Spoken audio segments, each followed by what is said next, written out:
Good afternoon. My perception towards the Kingmaker. We all know that Marcoses want to be back in power to restore their honor. Nowadays, Ferdinand Marcos Jr., known as Bongbong Marcos, was running to the position of president to further fulfill and follow the lead of former President Ferdinand Marcos, his late father. His father was known for being a Filipino politician, lawyer, and a dictator. He is polarizing historical figure in both Philippines and the world. Thus Marcos makes Philippines great under his government when he placed the country into a martial law. Just this week, our professor provided us to watch a video highlighted the contributions of Marquesas when Ferdinand Marcos ruled the Philippines.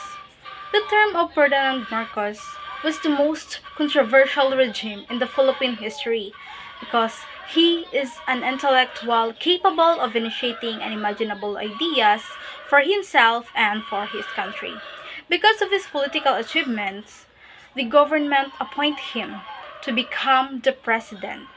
And people doesn't complain, but instead to trust and agree about what happened.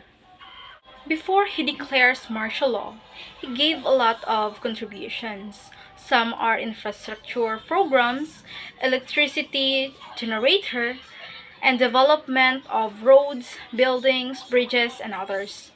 With Marcos' autocratic style of ruling Filipinos, he was able to do this development without hesitation and also with the help of his wife Imelda Marcos.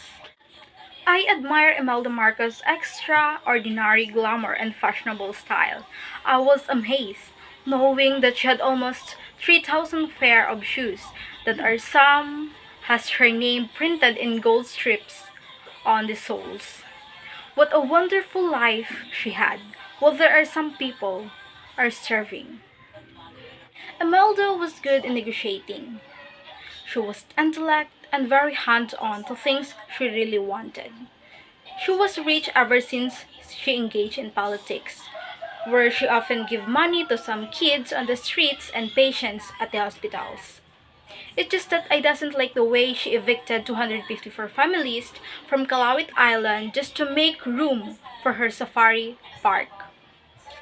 So while watching, I felt pity to those 254 families who just lost their homes when Imelda bought the island just to replace the indigenous families to animals like zebra and giraffes. Based from my perception, there is an advantage and disadvantages on how Marcos ruled our country.